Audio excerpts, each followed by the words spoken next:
તો ચૂંટણીને લઈ જિલ્લાભરમાં ગાંધીનગરમાં ચુસ્ત સુરક્ષા વ્યવસ્થા ગોઠવાઈ છે। ગાંધીનગર જિલ્લામાં 1500 પોલીસ કર્મીઓ 150 પોલીસ અધિકારીઓનો બંદોબસ્ત છે।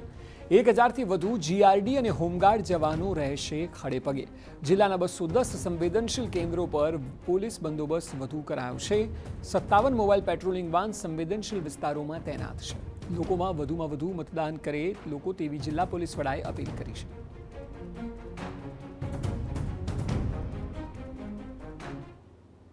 થી વધારે પોલીસ કર્મચારી 150 પોલીસ અધિકારી અને 1000ની આસપાસ હોમગાર્ડ અને જીઆરડી તૈનાત રહેશે। મારી પાસે 57 મોબાઈલ પેટ્રોલિંગ છે। પોલીસ તરફથી આ ગોઠવણી કરવામાં આવેલ છે કે આ તમામ સંવેદનશીલ વિસ્તાર મોબાઈલ રૂટ ઉપર આવી જાય। એક મોબાઈલ રૂટ ઉપર 4 થી 5 સંવેદનશીલ બૂથ આવે તાકી તમામ કવર થઈ જાય અને ફ્રીક્વન્ટલી પેટ્રોલિંગ રહે।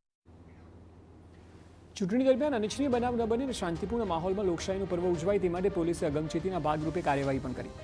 છેલ્લા 25 દિવસમાં 5000 લોકોની અટકાયત કરવામાં આવી હોવાની જિલ્લા પોલીસ વડાએ માહિતી આપી। તો 10 લોકો વિરુદ્ધ પાસા હેઠળ કાર્યવાહી કરાઈ છે તેમજ 6 શખ્સો સામે તડીપાર કરવાના કેસ કર્યા।